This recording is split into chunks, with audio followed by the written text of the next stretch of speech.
hopelessly wrong. If, like me, you think her time is up, well, text me on 84850. Maybe you think she'll survive actually past Christmas, Nigel, but once Brexit's done, she'll be gone. And, of course, you can tweet using the hashtag Farage and LBC, at LBC. You can watch me on Facebook. I'm live here from Brussels, and you can comment there too. And my first caller on this subject is Andy. Andy, will it all be over by Christmas? I don't think she's going to make Christmas, Nigel, to be honest with you. Oh, I was being too optimistic, was I? Yeah, you're looking on the bright side for her, I think. But she's totally unsuitable for the job. And I think the best Christmas present she could get would be her P45. Because that woman, look at when she took the job over and look at her now. She was never a stunner, but she looks about 105 now, doesn't she? She looks really terrible health-wise as well. But well, I think, I mean, to be honest, Andy, almost anybody that gets the top job, whether it's American presidents or although Trump looks the same as he did, I have to say, but generally we see sort of the Jimmy Carters and the Obamas, and they age terribly, and much the same in British politics. I mean, it is a very, very tough job, but you think in her case the strain looks worse, yeah? I think in her case the strain's starting to tell on her. And to be truthful with you, why have we got so many Remainers negotiating our exit from the EU? Yeah, I think it's something like 18 out of 25. Last time I looked, 18 out of 25 in the cabinet voted Remain. I think one of them's changed his opinion. I think Jeremy Hunt now says he would vote Brexit, but the Damien Greens and the others all very much Remain. And of course, the recent promotion, Gavin Williamson, who went from being Chief Whip to being Defence Secretary, and he too is a Remainer. So I have to say, Andy, there's an irony in all of this. I mean, for me particularly, having fought against these people for a quarter of a century, having beaten them in the referendum, and now it's the same people still in charge. So it is a bit dispiriting, isn't it? I actually met you in Romford Marketplace when we were out campaigning for the referendum. I'm a member of UKIP, and we went out every weekend for 4 months. We worked really, really hard. And the one thing that really, really gave me the ump, and I've got to be truthful with you, is the way that the Leave people, Gove and Boris Johnson, pushed you to one side. So when we were at the count and you came out and you was the first one to say this is our Independence Day, yeah, I think you've done the right thing there, mate. You got a little bit of limelight back, because without you, we wouldn't have got it. No. Well, I mean, the problem was, Andy, the official Leave campaign was merely a Tory party campaign. There was one Labour MP chucked in there for sort of leaven the bread a bit. No, there you are. I'm afraid that the big parties, the big two parties, have dominated politics in this country for a very, very long time, and they haven't done the country much good. And it's why, to be honest with you, I don't just want Brexit. I want a change in the electoral system that breaks up those parties as well. So, Andy, thank you. You reckon she'll be gone sooner than Christmas. Tony in Milton Keynes, what do you reckon, Tony? How secure does the PM look? Well, you know, Nigel, I'd like to say, first off, I'm a fan of your work, but I don't understand the premise of this question, or rather, I don't understand the value of asking it, because for me, this country is only a two-political party country, and you know, slamming the Conservative Party, bad as they are, I think they're the lesser of two evils. So, you know, by undermining their credibility further and picking holes in them, I think we're just creating more opportunity for Labour, and that would be a true disaster. Well, Tony, I'm going to take a completely contrary view to you. I'm going to say this to you. If this woman stays as Prime Minister, completely incapable of holding together a cabinet that clearly, some of them are at war with each other, others are behaving with almost no discipline whatsoever.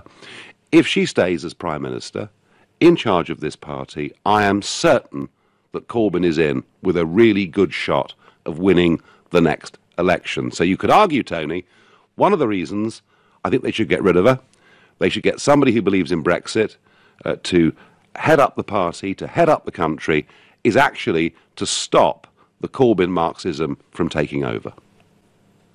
Well, good luck with that. I mean, I'm all for that, but I'm not. I must admit, I'm not convinced that you know, undermining them and making them, you know, clearly suffer for all their mistakes so publicly is really going to achieve that. I really don't. I don't think, Tony, I haven't undermined them. She's undermined herself. That's really the point I'm making. I agree. You haven't. You're highlighting it. They've done the damage, Yes. and I just think it's one of those Yes. things that we have to live through and work through, and it's either that or the worst evil, in my opinion. I'm not blaming you for it. I'm saying, hey, by the way, I believe you are the most powerful politician we've had in many years because, you've created change, and it's about, making things happen. But Tony, do you not accept my point that the longer she stays, the stronger Corbyn gets? It does seem that way, but as a public, we have a short memory, and if the economy picks up and things look better, I think, the only reason for voting Conservative is the faith we have in how they'll manage the economy and everything that rolls on from that. So I just think it would be a complete disaster for the country if Corbyn gets in, and I hear you. Well, and Tony, I'm not disagreeing with you, Tony, but I'm saying to you that if they get a strong leader that believes in Brexit and clearly believes in Brexit, actually they could damage Corbyn hugely. Do you know there are 3.5 to 4 million Labour voters out there that voted Brexit, right?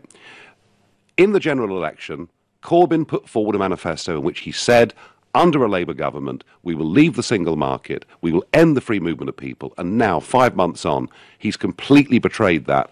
I do not think that Theresa May is going to get those kind of Labour voters to vote for her. I think somebody else could. Let's see. Tony, I thank you for your point of view, and Tony got grave reservations. He's worried that destabilisation, I guess, could lead to a general election. Ollie says to me on text, if Mrs May worked in the corporate world, she would have gone by now. Ridiculous. She is performing this way and nothing is being done about it. Well, I think, to be honest, Ollie, there's plenty of muttering going on, but they haven't yet got the required, I think it's 47 signatures they need to hold a leadership contest. It can't be very far off, in my opinion.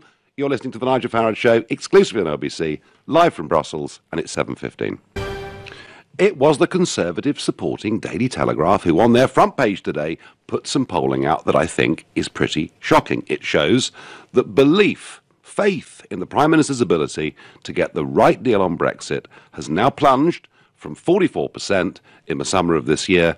It is now 26%, and I feel it's falling very quickly, not just because of the way the negotiations are going, but also because of open cabinet disarray. Graham says to me, I hope she hangs on, Nigel, because the Corbyn-McDonnell alternative is a terrifying prospect.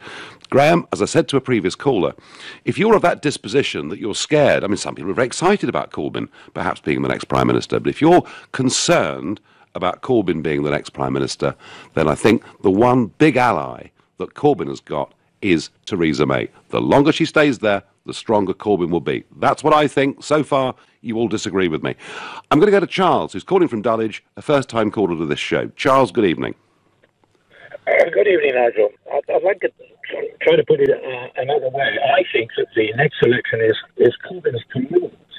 I mean, he's riding high on the polls at the moment. But Charles, can you speak more directly into the microphone, Charles? You're coming across a bit distorted. Is that better? Yes. Marginally. Yeah, go on. Yeah, my thought is that it's Corbyn's to lose at the moment. He's riding high on the polls. She's in the most terrible trouble. But if she hangs on for another 18 months to 2 years, then things can get better, and they should do. But he's going to have the difficulty of hanging on to his lead.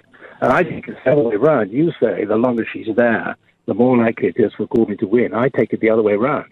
I would say the longer she stays there, the more difficult it is for Corbyn to win because he's so much ahead in the polls at the moment. And as you know, time is the worst enemy when it decides against you. Well, that's certainly true, and that can happen to either party, of course. Charles, do you think?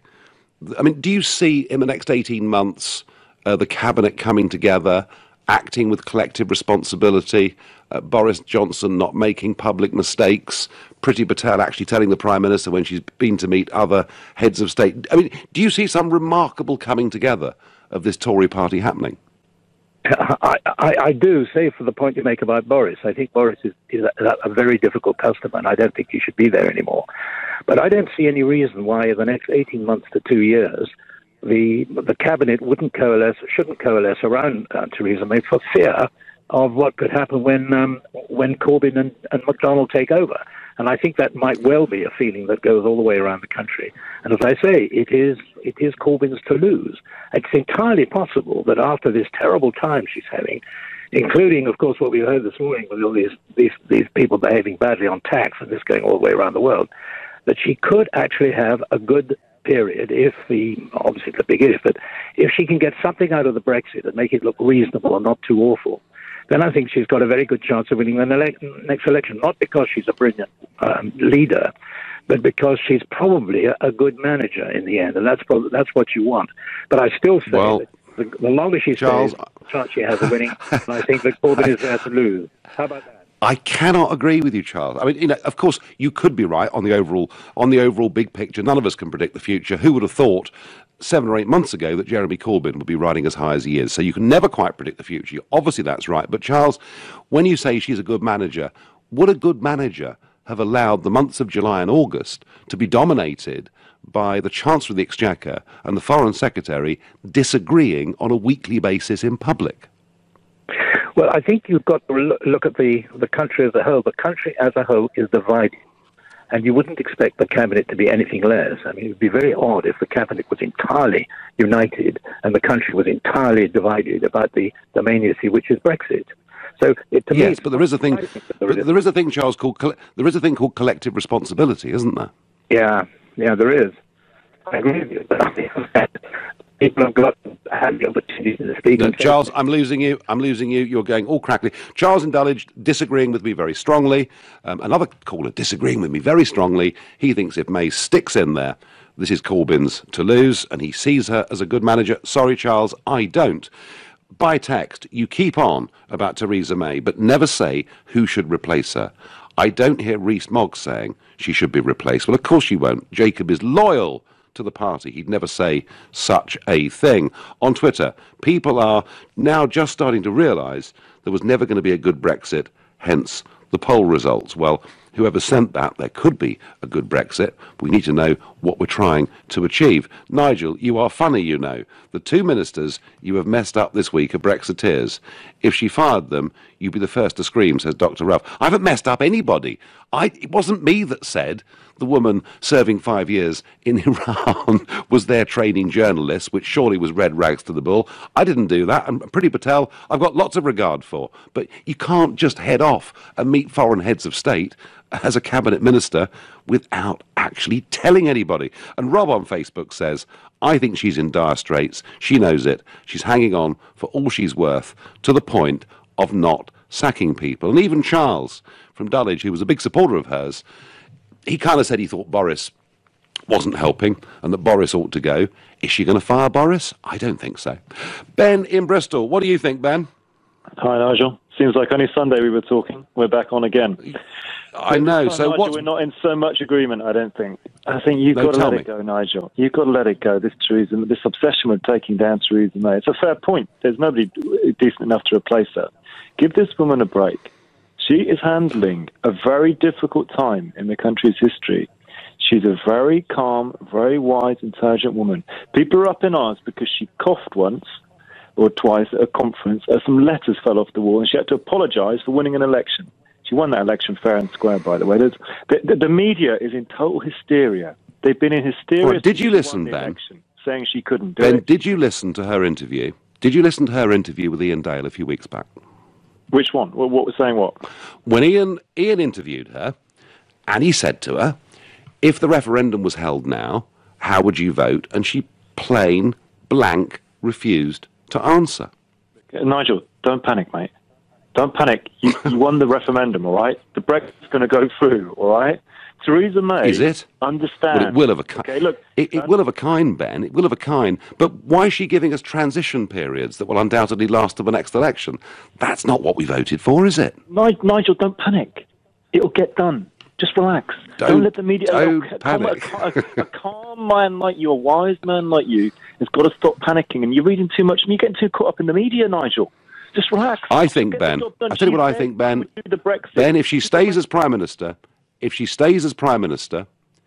whilst we will leave the European Union in name at the end of March 2019. We will, through the transition period that she's proposing, which she says will last for around 2 years, which takes us up to the next election, we will effectively be members of the European Union, just with an even worse deal than we've got now. And then you could get a Corbyn Labour government that keep us in the single market and keep free movement of people and keep the contributions. And that is the great risk to Brexit that Theresa May poses. Look, Nigel, I kind of understand your concern, but you've got to relax. She'll get the job done. The people have voted, okay? These politicians, they're not stupid. Even the liberal lefties, people like Liz Kendall, people like that, even they don't want to go against the vote of the Brexit. They're frightened of going against that, okay? It's gone through. When she stood in front of the cameras, she said, you voted for the Brexit, I'll do the Brexit. Whether she would have voted for it or not doesn't matter anymore. She says, I'll do what the people want, Nigel. She's going to do what the people want. It's media hysteria that's trying to bring her down. I don't think, Ben, I don't think... She's good. She's fine. I don't think you can turn around... I don't think you can turn around the ship of state and get it pointing 180 degrees in a different direction to where it's been for the last 4 to 5 decades, unless you believe in what you're doing. One last quick question, Ben, for you. Do you think she's the best leader right now of the Conservative Party? Absolutely. Absolutely. Absolutely. She says this woman is just the right person for this job right now. She's got the calmness, she's got the astuteness, she's got the values, she's a strong Christian woman, and you need that leading the country, by the way. People don't want to hear that, but you do. She's got her head screwed on, and she cares about people enough. But she's not paying you, Ben, is she? She's not reading Twitter like, you know, Andrea Leadsom or whatever. She's not reading Twitter every 20 minutes, panicking whether people like her or not. She just quietly gets... Ben, reassure me. Reassure me you're not on the payroll. I've already reassured you. I'm just a common sense, straight thinking person, Nigel, like you. Okay, no, fine. Well, we disagree on Theresa May. I want Brexit to happen. I certainly don't want a Corbyn form of Marxism to take over the country, but I think she may well deliver that. Ben, we agree to disagree. Suzanne says Mrs May not last till Christmas, but will it be a case of better the devil you know than the devil you don't? I wonder what Sam in Worthing makes of that. Sam, good evening. Oh, hi, Nigel. I totally agree with you. I mean, I'm a businessman myself. I've read so many books. I've never come across anyone who said, I've been successful in a project that I didn't believe in. Theresa May doesn't believe in Brexit. Why she had it? I understand she has to be there at the minute because people don't want Corbyn. But she doesn't believe in it. If she sits across Merkel, Merkel's going to think, Brexit talk is a joke. I'm negotiating with someone who doesn't believe in what you're doing. They could push you around. So I totally agree with you. I think the right thing for her to do is probably step down. Get someone who believes in Brexit. Get someone to talk with authority. You know, Ben, you and I are following exactly the same logic on this. You can't do a job, as big a job as Brexit, of turning the country around unless you believe in it. Sam from Worthing, I thank you. You're listening to the Nigel Farage Show, exclusively on LBC, live from Brussels. It's 7:30. Public support in the Prime Minister and her ability to deliver Brexit is collapsing. It is now down to 26%, and that amidst a cabinet in complete open disarray. I do think she'll be gone by Christmas. I could be wrong. Many of you think that I am. But today is also the 7th of November. It's the 100th anniversary of one of the most important political global events in history, and yet no one is really talking about it. You see, the Bolshevik Revolution, the Communist Revolution, Lenin, and all of that. Yeah, okay, we call it the October Revolution, but that's because they were on a different calendar to us that was 13 days behind ours. Later on, they changed and got with us. So actually, November the 7th now is the day that is remembered for when finally, this form of communism that was to last for decade after decade took control. It is something that Russia, modern-day Russia, is clearly embarrassed about, because there were no great centenary parades taking place today in Moscow. There was a celebration of driving out the Nazi invader, but nothing very much about communism. And I think it is worth remembering, 100 years on, that this ideology that was supposed to make the world a better, more perfect, fairer place, finished up killing millions of its own people, enslaving Eastern Europe and spreading its ideology to many other parts of the world. And all that it brought, frankly, was poverty and misery. And I don't want an updated form of hard-line socialist Marxism taking over the country again, which is why I think the longer Theresa May stays, the more likely it is that Corbyn and McDonnell will take over. Now, from time to time, I've been bringing you some business updates, a Brexit business briefing. And here goes for some updated financial news. The FTSE 100 index hit a record high at the close of last week, scaling heights at just over 7,560 points. Even the BBC had to report last week that UK manufacturing growth continues to improve. The Purchasing Managers' Index, prepared by IHS Markit, shows 15 consecutive months of expansion and supports the view of their senior economist that UK manufacturing made an impressive start to the final quarter of 2017. Indeed, industrial production was up 1% in the third quarter, according to ONS estimates.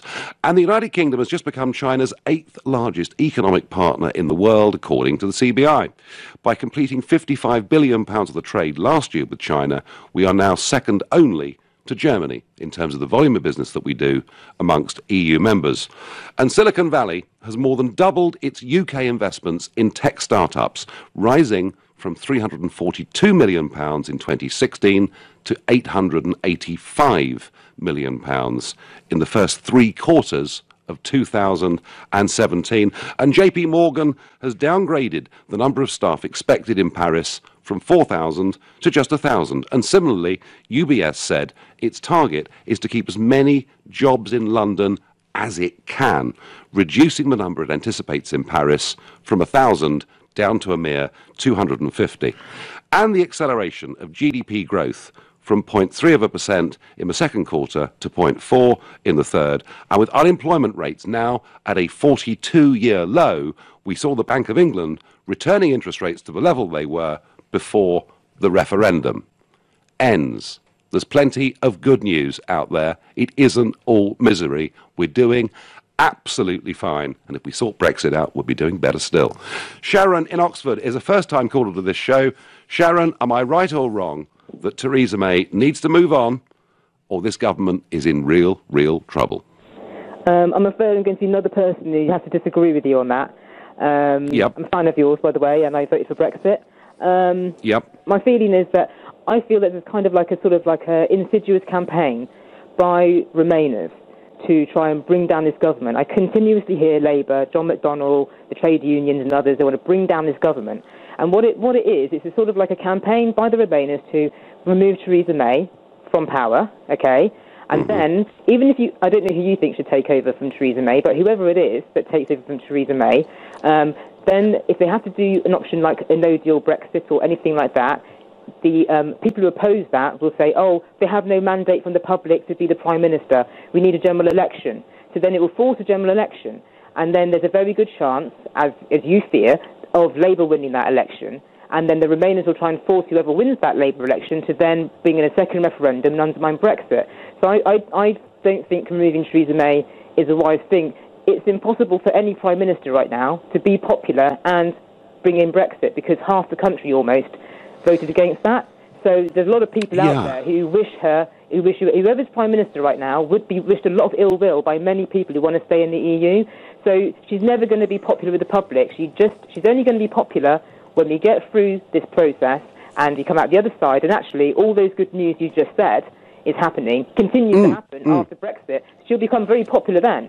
But the trouble is, Sharon, yes, the country's divided on this, although, you know, we've had a slew of polls, between 68 and 70% of people just want the government to get on and deliver Brexit, which is a very big change from where we were at the time of the referendum. But Sharon, her problem is this, that half the people that voted Brexit now have lost confidence in her ability to deliver it. And I would put it to you, that's a pretty serious situation. Yeah, there's a kind of vicious media campaign going on right now to show anything that's going wrong. Even if you take this sort of MP scandal, this sort of like sleaze scandal that's happening, the focus is on the Tory MPs, who are the sleazy ones. And even though Labour has the most serious problem, actually, of someone having been, raped, That's not focused on. So the focus is on trying to sort of condemn as many Tories as possible, preferably ones who are in the cabinet, so you can try and get some kind of like disarray there to show the Tories are in disarray all the time. Well, they are. But they are, Sharon. Yeah, but what I'm trying to say is that it's always about trying to sort of like, because there's a campaign to undermine the Tory government. And actually quite a lot of the language, when they talk about sort of like sexual harassment and everything, a lot of the language and media coverage towards Theresa May, the way people speak about her, is very, very sexist. So I think there's two things here. There's an element where there's a woman who's the Prime Minister, and there is unfortunately a difficulty in this country of women being Prime Ministers. I've only noticed it now, since we've had Thatcher and now we've got Theresa May. And when they have to do something that's going to be unpopular with a lot of the public, which in this case is Brexit, that there's a sort of vicious campaign. They're portraying Theresa May as pathetic. Oh, she's such a weak woman who can't do, she's barely standing up. She needs help standing up. She needs a smelling salts to cope. There's a portrayal of her as that. And I find it to be very, very sexist on the one level. But I just think that there's a long-range campaign. All the Tony Blairs, everyone's very quiet right now. They're quiet, and everyone's saying how wonderful Jeremy Corbyn is, even though someone in Labour was raped by somebody, and they're not commenting. Well, Sharon, let's just be fair. There are accusations made against people in both parties, so this is not just a Labour or Tory problem in any way at all. Sharon, I want to say this to you. I mean this. I want this Conservative-led government, obviously needs the DUP to help it with numbers, but I want this Conservative-dominated government to deliver the Brexit we voted for. I wouldn't want to do anything that upset that or stop that, but I genuinely believe that the longer she's there, the more Brexit effectively is getting kicked into the long grass with this concept of a transition deal, and the stronger Jeremy Corbyn gets. And Sharon, that's my position. Yeah, I disagree with that. I just feel, we definitely need, if you can stay until the end of Brexit, definitely, because I think that it's unfortunate with the general election. I wish that more people had voted Tory, who voted Labour. What happened? But why didn't they? Why didn't they, Sharon? Unfortunately, I know it sounds a bit mean, but I think a lot of people, in the general election, they wanted Brexit, they voted for in the referendum, and then when Jeremy Corbyn came along and said, I'll pay your student loan, I'll give you £5 extra benefits a week, all these things, they jumped to have £5 more benefits in their bank account at the end of the week. So you don't think that it was her... ...of us governing ourselves? A lot of people... So you don't think, Sharon, that it was her wooden delivery, her lack of humour and her lack of empathy? Do you not think that had something to do with why the Tories underperformed the way they did in the election? The election campaign was a disaster, but you see, like people like myself who would never vote Tory normally was forced to vote Tory because I want Brexit, okay? But people didn't have the principle of the principle of us as a country governing ourselves was less important to a lot of people than it was to have a £5 extra tax credits or something like that. They voted for the kind of like the benefit system and the things that Jeremy Corbyn proposed. A lot of it is never going to be able to happen. It's just the country would buckle to its knees, the amount of money he was going to spend. But they voted for those kind of things instead of actually saying, you know what, we need to govern ourselves. The money we're going to save by not being in the EU, we can use that for ourselves. Well, and Sharon, now we hear she may be prepared to pay a €60 billion bill for us to leave. Sharon, you believe in her, you voted for her, that's fine.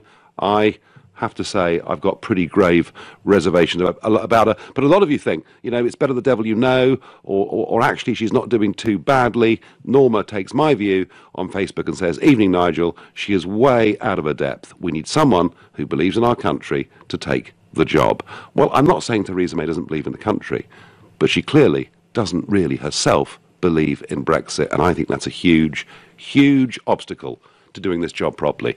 You're listening to The Nigel Farage Show, exclusively on LBC, live from Brussels, and it's 7:45. Support for the Prime Minister has fallen to all-time lows in terms of the country's belief that she can get on and deliver a good Brexit deal. I think she needs to go. I think it would save the Conservative Party, and I think it may well, if you get a good Brexit leader of the Tory Party, actually cut Jeremy Corbyn's vote off at the knees. Many of you disagree with me. Some do. Not many shades of grey in this. Nigel, Theresa is stuck in second gear. Time for a change, says Peter in Glasgow. If you want Corbyn in power, if you don't want Corbyn in power, why do you insist May needs to move on? Any change in status quo equals Labour in power. Well, that's the argument that says that if she goes, there has to be a general election, but I didn't notice one when Gordon Brown took over. I don't think that works personally.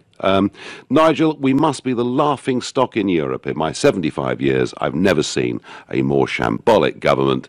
And Neil says to me that I'm undermining the government and I'm giving ammunition to Corbyn and co. I don't want Neil to give ammunition to Corbyn and co. Not now that he's completely turned his back on Brexit. I wonder what Louis in Nottingham thinks of this. Louis, good evening. Nigel, hi. Yeah, well, it's a bit of a weird one, isn't it, to be perfectly honest? I mean, I am absolutely for Brexit. There isn't a great deal of what you say that I don't disagree with. I mean, to be honest, I'm in a position where actually I think that if May goes, we're all going to have problems. We're going to be screwed, as is often my phrase. Because I think it's possibly Corbyn coming straight back in. I mean, I'm well, hang on. So, hang on, Louis. I mean, this is important. So, if May goes, that doesn't mean there has to be a general election, does it? No, I agree with what you just said about Brown as well. When he took over from Blair back in 2000 and whenever it was 10, I think, or before that. Yeah, there wasn't one, was there? But and when May took over, and when hang on, Louis, when May took over from Cameron, that was after the referendum. There wasn't a general election, was there? No, there wasn't. No, she was a real fool for calling one, actually. I bet she's annoyed at herself, isn't she, massively? But yeah, I mean, to be honest, you see, the thing is, I just really think it's a ticket for Corbyn because you know how it is now. She hasn't got a majority yet, and everyone's thinking, well, she hasn't got a majority. What the bloody hell is she doing in there? You know, well, I think that everyone's going to be absolutely, really, really screwed and thinking, you know, she hasn't even got a majority anyway. Why the hell should somebody else take over from her? And you know, why should they be running the country? That's what I think is going to happen. Because Louis, she's not up to it, and she can't hold her cabinet together. I do agree with you. And you know, Priti Patel, the situation with her, you know, it's pretty dismal, isn't it? That she can't even sack off her own foreign minister when she does something so appalling as going to Israel. But I mean, you know, that's just proof. That's just there's nothing wrong. There's nothing wrong with going to Israel, and there's nothing wrong with meeting Benjamin Netanyahu. But actually, if you go as a cabinet minister and a representative of a government, you surely have to tell the boss what you're doing. Oh, good God, yeah. I mean, geez, if I went to another organisation and my boss didn't give me permission to, God, I'd probably be sacked. The fact that she's still there clearly demonstrates she has no control over her party whatsoever. Yeah, absolutely. Well, there you are. So Louis, you're coming round. So if the alternative was that somebody took over from her who was a genuine believer in Brexit, would you feel happier? Yes, absolutely. But I'm really worried that everybody, you know, I think we're groomed by the system and by society to believe that there is a such thing as a democracy. Yet we're all sheep. We all follow one another, and that really worries me. And it worries a lot of people that I've been putting that to. And all of these other muppets that vote, members of the public are just dumbasses. They're just muppets because they just follow everybody else. They don't have an opinion of themselves. Hang on. That sounds like Barry Shearman talking about Leave voters when he represents Huddersfield. Louis, I can see your dilemma, and I think actually, Louis, thank you for the call. I think what Louis is saying is, in many ways, the one reason she's staying on at the moment as Prime Minister. It's this fear in the Tory party of, goodness me, who's going to replace her? How much of a civil war could that leadership election be? But most of all, could it lead to a general election? I don't see that it needs to. My next caller is Steve in Newport. He's a first-time caller to the show. Welcome, Steve.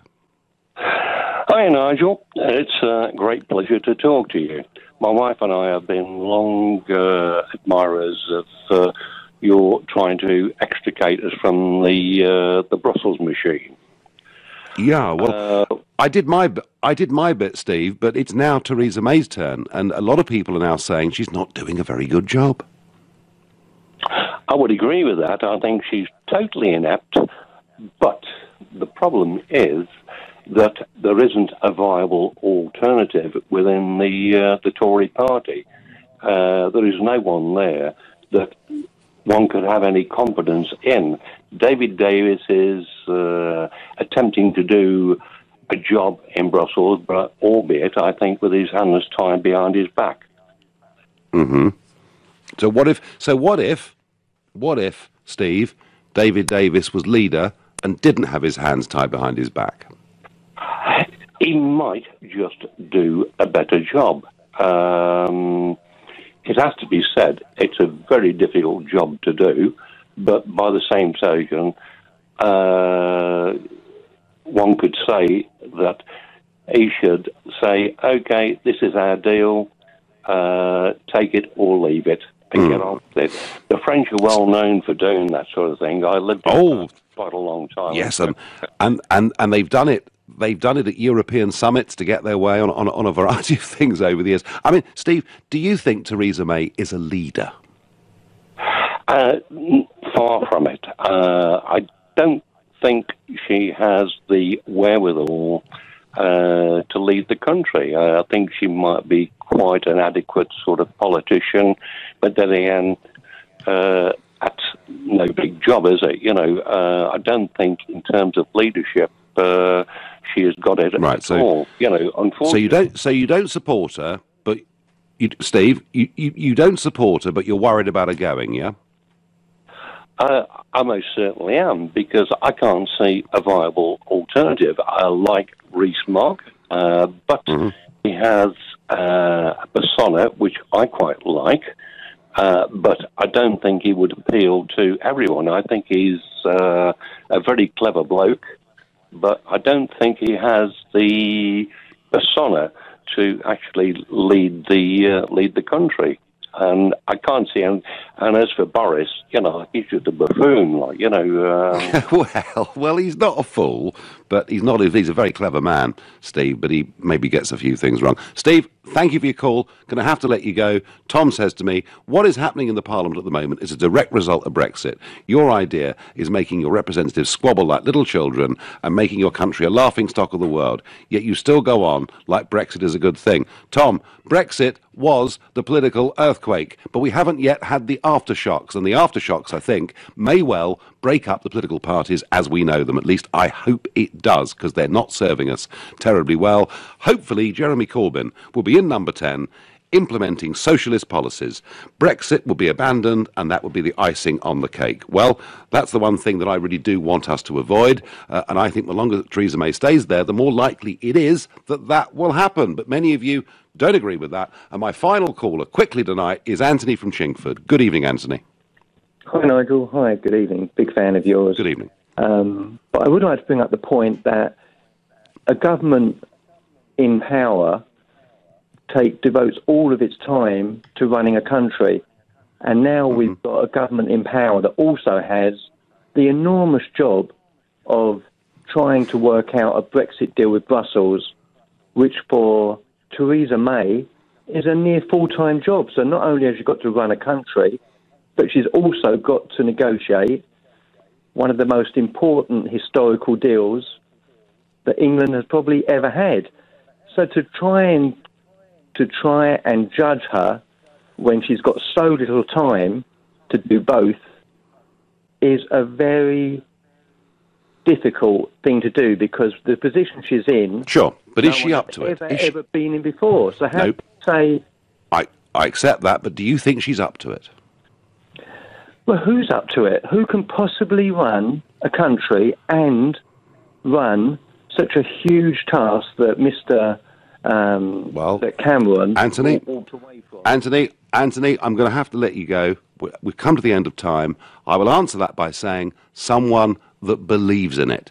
You cannot do this job unless you believe in it. Brexit is way, way, way too big for that. I may be wrong. She may well limp on as leader, but it seems to me they're very divided. They're not sure where they're going, and support for her is collapsing in the country in terms of people's confidence in her to deliver Brexit, and I'm one of those people too. I've got no confidence. You've been listening to The Nigel Farage Show here on LBC. I'm back tomorrow evening from 7. Coming up at 10, it's Ian Collins, but up next, it's Clive Bull. Nigel, thank you very much.